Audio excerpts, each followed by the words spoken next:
कार्तिक मास कथा अध्याय 22-23। भगवान श्री कृष्ण की महिमा अपरंपार है। वह किसी न किसी रूप में अपने भक्तों को दर्शन जरूर देते हैं। अगर कोई भक्त उनकी सच्चे मन से भक्ति करता है तो वह हर संभव उनकी सहायता जरूर करते हैं।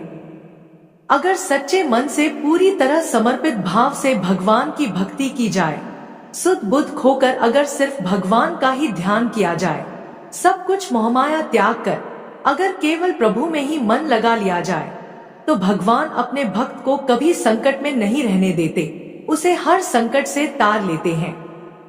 आज के अध्याय का शुभारंभ भगवान कृष्ण के एक चमत्कार की कहानी से करेंगे।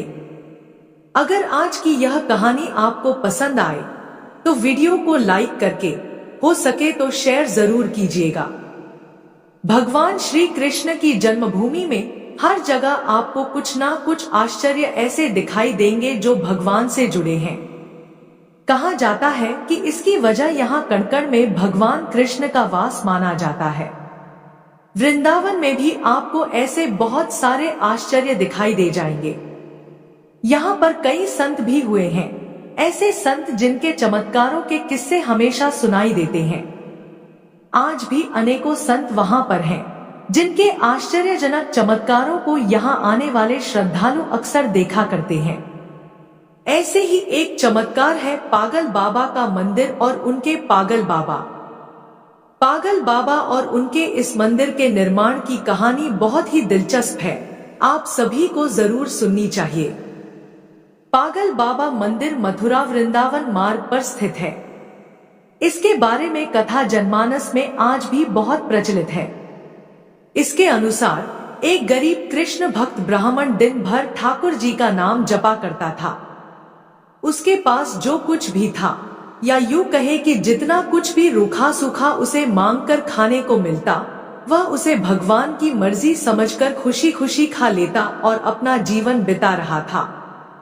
एक बार उसे कुछ पैसों की आवश्यकता पड़ी तो किसी साहूकार से वह पैसे लेने के लिए गया। साहूकार ने उसे पैसे देते हुए कहा कि उसे यह पैसे जल्दी वापस करने होंगे। उसकी बात मानकर वह पैसे लेकर घर आ गया।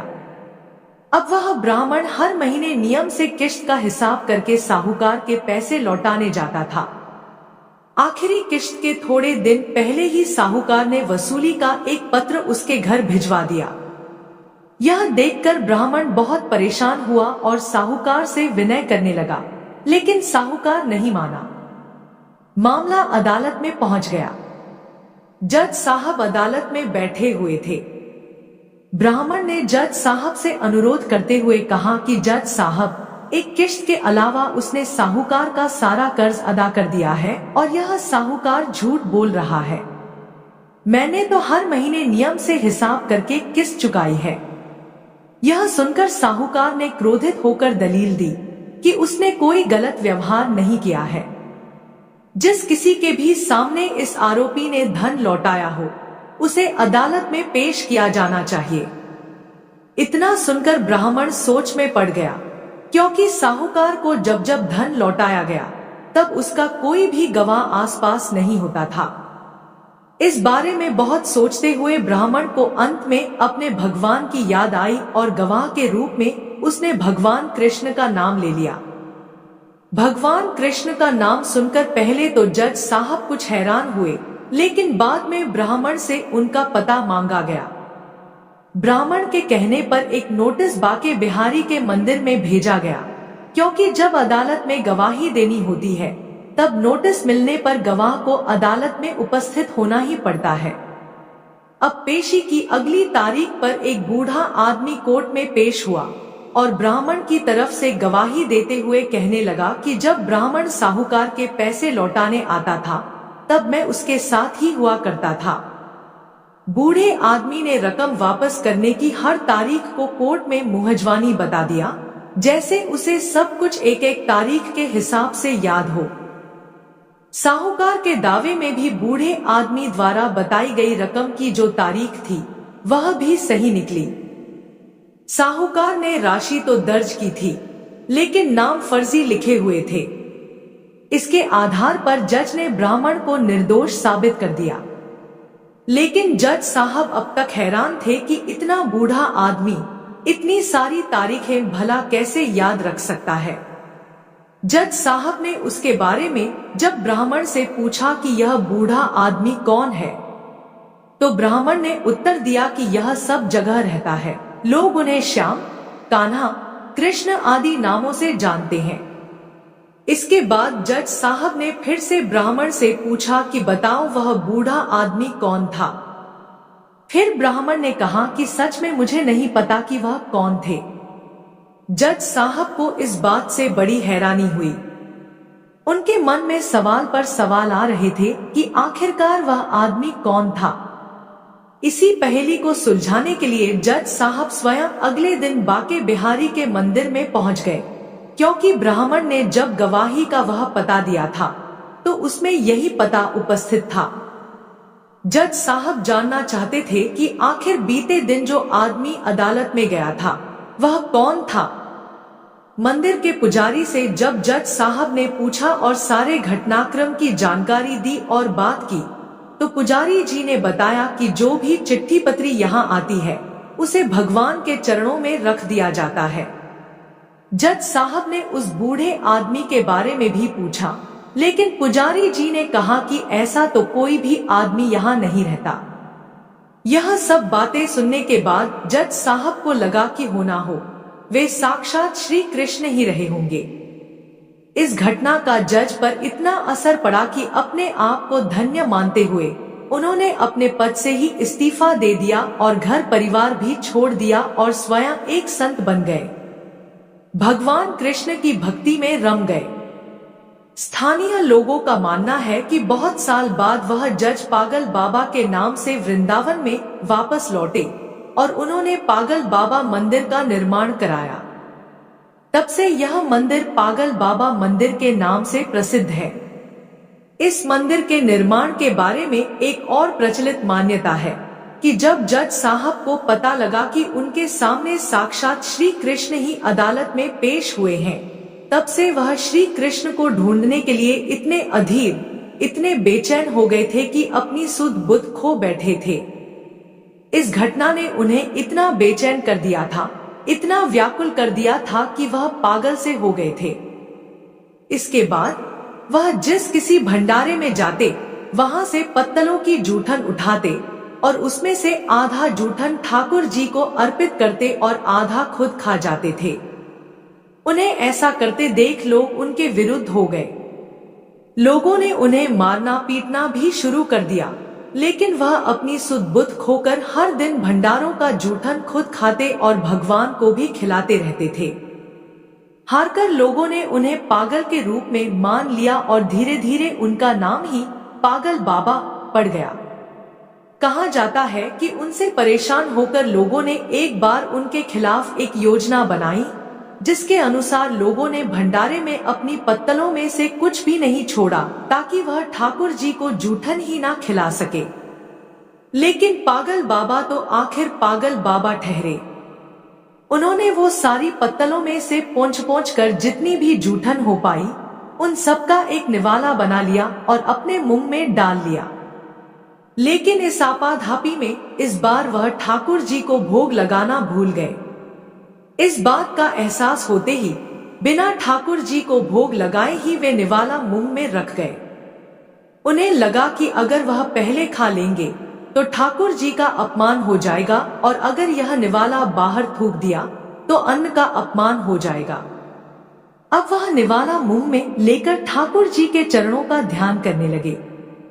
तभी अचानक से बाल गोपाल एक सुंदर से लड़के के रूप में पागल बाबा यानी जज साहब के पास आया और बोला, क्यों आज मेरा भोजन खा गए। यह सुनकर जज साहब की आंखें आंसुओं से भर गईं और बोले, ठाकुर जी बहुत बड़ी भूल हो गई है, माफ कर दो। ठाकुर जी ने भी मुस्कुराते हुए कहा, आज तक तुमने मुझे लोगों का झूठा खिलाया है, किंतु आज अपना ही झूठा खिला दो। जज साहब की आंखों से आंसू रुकने का नाम ही नहीं ले रहे थे। कहते हैं कि इस घटना के बाद से जो पागल बाबा थे उनको मानने वाले लोगों की संख्या बढ़ने लगी। इसके बाद बाबा ने एक विशाल मंदिर की स्थापना का प्रण लिया और विशाल भंडारे का आयोजन किया। अपार जनसमूह उमड़ा, लेकिन बाबा का भंडार खाली होने का नाम ही नहीं ले रहा था। बाबा ने मंदिर में एक विशाल रसोई बनवाई और मंदिर के नीचे विशाल भंडार घर बनवाया। उसी समय आयकर विभाग ने छापा मारा कि इतना अनाज और भंडारे का सामान कहां से आ रहा है। बाबा का चमत्कार तब भी हुआ जब पूरी टीम भंडार घर में घुसी तो उसे वहां कुछ भी नजर नहीं आया और वे आश्चर्यचकित हो गए कि जब यहाँ कोई सामान ही नहीं है तो इतना विशाल भंडारा कैसे चल रहा है। हैरान परेशान होकर आयकर के अधिकारी वहां से चले गए। पागल बाबा को समर्पित यह विशाल मंदिर आज भी वृंदावन में मौजूद है। कहा जाता है कि यहाँ से कोई भी भक्त खाली हाथ नहीं जाता। यहाँ भक्तों की हर मनोकामना पागल बाबा और उनके कन्हैया जी जरूर सुनते हैं। तो कैसी लगी आपको आज की यह कहानी? कमेंट करके जरूर बताइएगा। अब आइए श्रवण करते हैं आगे का अध्याय। दैत्य गुरु शुक्राचार्य ने राजा बलि को बौने ब्रह्मचारी रूप में भगवान के आने का कारण बतलाते हुए कहा, है राजा बलि, तुम्हारा राज्य प्राप्त करने के लिए ही अदिति के गर्भ से जन्म लेकर भगवान विष्णु स्वयं इस रूप में तुम्हारे यज्ञ में आए हैं। दान के रूप में कुछ भी मत देना वरना चले जाओगे। इसके उत्तर में बलि ने कहा, है गुरुदेव, आप मुझे अधर्म का उपदेश क्यों देते हैं? घर आए याचक को दान न देना अधर्माचरण नहीं तो और क्या है? यदि विष्णु भगवान स्वयं याचक बनकर मेरे द्वार पर आए हैं तो इससे बढ़कर मेरे लिए सौभाग्य की और क्या बात हो सकती है। मैं जितने यज्ञ आदि करता हूँ वे सभी भगवान विष्णु को प्रसन्न करने के लिए ही करता हूँ। आता वटुक रूप में वे जो कुछ मांगेंगे मैं अवश्य दूंगा। शुक्राचार्य और बलि में अभी वार्ता चल ही रही थी कि वामन भगवान राजा बलि के यज्ञ मंडप में आ गए। बलि ने अर्घ्यादि देकर उनका यथोचित आदर सत्कार किया, फिर हाथ जोड़कर बोला, हे नाथ, आपके दर्शन पाकर मैं कृतार्थ हो गया। अब आज्ञा दीजिए कि मैं आपकी क्या सेवा करूं। तब भगवान श्री हरि विष्णु जी ने कहा, हे राजन, तप करने के लिए हमको 3 पग भूमि चाहिए। यह सुनकर राजा बलि ने हंसकर कहा, है वटुक, तुमने यह क्या मांगा? कुछ धन, ग्राम, शहर, हाथी तथा घोड़े आदि मांगे होते। यह सुनकर वामन भगवान बोले, हैं दैत्यराज, मुझे किसी प्रकार का प्रलोभन नहीं है। मुझे तो तप के लिए केवल 3 पग भूमि ही चाहिए। हे राजन, यह पृथ्वी सदैव किसी के पास नहीं रहती। सारी पृथ्वी को भोगने वाले मानधाता जैसे राजा आज कहाँ है। अतः मुझे अधिक लोभ नहीं, मात्र 3 पग भूमि ही चाहिए। इस तरह जो अपना मार्ग सुधारते हैं वे धन्य हैं। भूमि दान से उत्तम न कोई दान हुआ है न कोई आगे होगा। आता है दानवीर राजा, मुझे मात्र 3 पग भूमि दे दीजिए। भगवान विष्णु ने राजा बलि को समझाते हुए आगे कहा, है राजा बलि, इस संबंध में मैं तुम्हें एक प्राचीन इतिहास सुनाता हूँ, ध्यान पूर्वक सुनो। पहले ब्रह्मा कल्प में भद्रमती नाम का एक दरिद्र ब्राह्मण था। उसके श्रुता, सिंधु, यशोमती, शोभा, कामिनी तथा मालिनी नामक 6 स्त्रियां तथा अनेक पुत्र थे। जब दरिद्रता के कारण सभी भूख से अत्यंत दुखी हो गए तब वह ब्राह्मण सकुटुम्ब कौशाम्बी नामक नगरी में चला गया। वहां जाकर भद्रमती ने सुघोष नामक एक धनी ब्राह्मण से 5 पग भूमि मांगी जो उसने दे दी। इसी 5 पग भूमि के दान के कारण उस सुघोष नामक ब्राह्मण को विष्णु का परम पद प्राप्त हुआ। तत्पश्चात एक अन्य ब्राह्मण के मांगने पर भद्रमती ने वह दान में मिली हुई 5 पग भूमि उसे दान में दे दी। इससे भद्रमती को मोक्ष की प्राप्ति हुई। इसी कारण कहता हूं कि हे राजन, मुझे भी 3 पग भूमि दे दो, जिससे उसे किसी को देकर मैं भी मोक्ष का साधन प्राप्त कर सकूं। वामन भगवान के द्वारा प्रेरित करने पर राजा बलि गंगासागर अर्थात दूंटी वाला लोटा लेकर भूमि का संकल्प करने को तैयार हो गया। तब शुक्राचार्य जी तपोबल से अपना सूक्ष्म रूप बनाकर राजा बलि को संकल्प करने से रोकने के लिए गंगासागर की टूटी में जल रोककर बैठ गए। वामन भगवान शुक्राचार्य की इस चाल को जान गए, अतएव उन्होंने एक तेज कोण वाली कुशा लेकर लोटे की टूटी के छिद्र में डाल दी। इससे शुक्राचार्य की एक आंख फूट गई और टोंटी से राजा की अंजलि में जल आ गया। राजा बलि ने 3 पग भूमि देने का संकल्प दे दिया। उसी समय भगवान विराज रूप धारण कर ब्रह्मलोक तक बढ़ गए और उन्होंने 2 पगों में सारा ब्रह्मांड नाप लिया। भगवान के पांव के अंगूठे से ब्रह्मांड फूट गया और फूटे हुए मार्ग से पानी के अनेक स्रोत बहने लगे। भगवान विष्णु का पैर उस जल से धुलता रहा। वही लोक पावन जल ब्रह्मा आदि देवताओं को पवित्र करता हुआ सप्त ऋषियों से सेवित सुमेरु पर्वत पर कपड़ा तथा गंगा के नाम से विख्यात हुआ। इस प्रकार पतित पावनी गंगा की उत्पत्ति भगवान के चरणों से हुई, जिसके स्नान तथा स्मरण मात्र से पाप नष्ट हो जाते हैं। यह दृश्य देखकर समस्त देवता तथा ऋषिमुनि स्तुति करते हुए बोले हैं, अनंत मूर्ति, जगत संचालक, परमपिता और सबके स्वामी आपको नमस्कार है। इस प्रकार स्तुति सुनकर भगवान ने सब देवताओं को उनका अपना अपना स्थान दिला दिया और बलि को रसातल भेजते हुए उसे वरदान दिया कि अग्नि में बिना मंत्रोच्चारण के जो हवन किया जाएगा वह तथा कुपात्र को अपवित्रता से दिए गए दान का फल तुम्हें प्राप्त होगा। इस प्रकार भगवान ने देवताओं को सुंदर स्वर्ग तथा बलि व अन्य दैत्यों को पाताल दिया। इतना कृत्य करके विराट भगवान पुनः वामन रूप हो गए। तब समस्त देवताओं तथा ऋषि मुनियों ने भगवान की पुनः स्तुति की। जय श्री हरि विष्णु जी महाराज। अब आइए श्रवण करते हैं अध्याय 23। सूत जी कहने लगे हैं, ऋषियों, भागीरथ के वंश में सौरदास नामक राजा के पुत्र का नाम मित्रसह था, जो गुरु वशिष्ठ के श्राप से राक्षस हो गया था। गंगाजल के प्रभाव से उसने भी परम पद प्राप्त किया।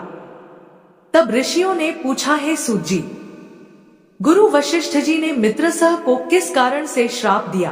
कृपा करके यह कथा विस्तार पूर्वक सुनाइए। सूत जी बोले, हैं ऋषियों, एक समय अत्यंत धर्मज्ञ राजा मित्रसा अपने कुछ साथियों सहित शिकार खेलने के लिए वन में गया, जहां पर उसने अनेक मृगों का शिकार किया। फिर भूख और प्यास से दुखित हो नदी के तट पर आया।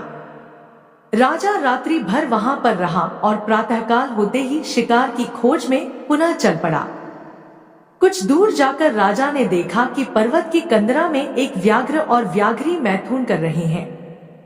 राजा ने धनुष पर बाण चढ़ाकर उन पर छोड़ दिया। व्याघ्री बाण लगते ही तत्काल वहीं पर गिर पड़ी और थोड़ी ही देर में उसने प्राण त्याग दिए।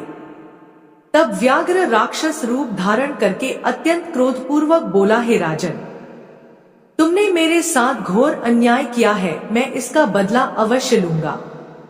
इतना कहकर वह राक्षस दुखित होता हुआ वहां से चला गया। कुछ वर्ष पश्चात राजा मित्रसा ने अश्वमेध यज्ञ किया, जिसमें अनेक ऋषि मुनि बुलाए गए।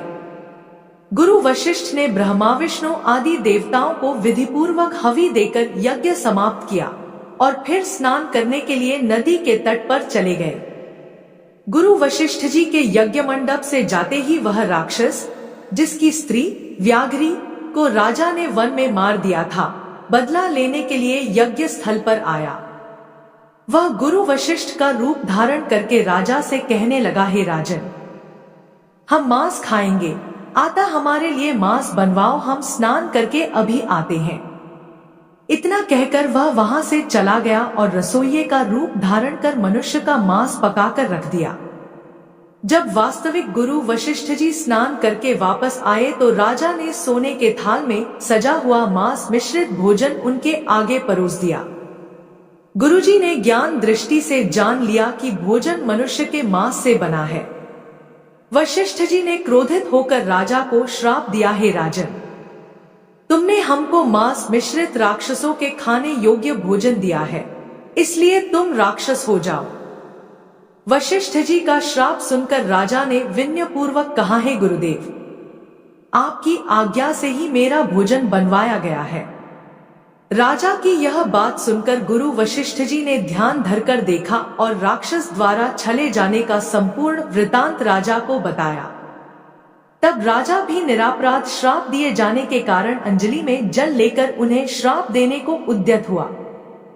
ठीक उसी समय उसकी रानी दमयंती आकर कहने लगी, आप क्षत्रिय हैं, अतएव क्रोध का परित्याग करें और जो आपके भाग्य में लिखा था उसे भोगिए।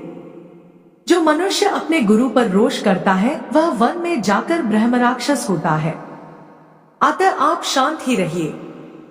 स्त्री के इन वचनों को सुनकर राजा क्रोध त्याग कर विचार करने लगा कि अब क्या करना चाहिए। फिर राजा ने अंजलि के जल को ज्यों ही अपने पैरों पर डाला त्यों ही उसके पैर काले पड़ गए। इसी कारण वह राजा राक्षस रूप में कल्माशपाद के नाम से विख्यात हुआ। निरापराध राजा गुरु वशिष्ठ के चरणों में गिरकर बारंबार क्षमा मांगते हुए अपनी मुक्ति का उपाय पूछने लगा। तब वशिष्ठ जी ने कहा, क्योंकि यह पाप अनजाने में हुआ है, इस कारण मेरे श्राप का प्रभाव 12 वर्ष तक रहेगा। इसके पश्चात तुम अपने वास्तविक स्वरूप में आ जाओगे और अनेक वर्षों तक राज्य का भोग करते हुए गंगाजल के प्रभाव से मुक्ति प्राप्त करोगे और भगवान विष्णु की सेवा करते हुए अंतकाल में विष्णुलोक को प्राप्त होगे। इतना कहकर गुरु वशिष्ठ जी अपने आश्रम को चले गए और राजा राक्षसी देह धारण कर निर्जन वनों में भूखा प्यासा फिरने लगा। कई वर्ष तक अनेक कष्ट सहन करने के बाद वह राक्षस नर्मदा नदी के तट पर आया और वहां भी पशु, पक्षी, मनुष्य तथा सर्पादि खाकर विचरण करने लगा। वहां घूमते हुए उसने एक दिन नर्मदा नदी के तट पर एक मुनि को अपनी स्त्री के साथ रमण करते हुए देख भूख से पीड़ित होने पर जैसे व्याघ्र मृग को पकड़ लेता है, उसी प्रकार उसने मुनि को पकड़ लिया। मुनि की स्त्री ने जब अपने पति को राक्षस के हाथों में देखा तो वह राक्षस रूपधारी राजा से विनय पूर्वक बोली, आप वास्तव में राक्षस नहीं बल्कि सूर्य कुल में उत्पन्न मित्रसा नामक राजा है। मेरा पुत्र अभी छोटा है, अतः बिना पति के इस वन में कैसे निर्वाह करूंगी, इसलिए आप मेरे पति को प्राणदान दे दे। प्राणदान से बढ़कर अन्य कोई दान नहीं है। उस स्त्री की इस प्रार्थना का राक्षस पर कोई प्रभाव नहीं पड़ा और जैसे कोई व्याघ्र मृग के बच्चे को पकड़कर खा जाता है, वैसे ही वह राक्षस उस मुनि को खा गया। तब मुनि की स्त्री ने उसे श्राप देते हुए कहा, तुमने मैथुन करते हुए मेरे पति को मारा है, इस कारण जब भी तुम मैथुन करोगे मृत्यु को प्राप्त होकर पुनः राक्षस योनि को प्राप्त होगे।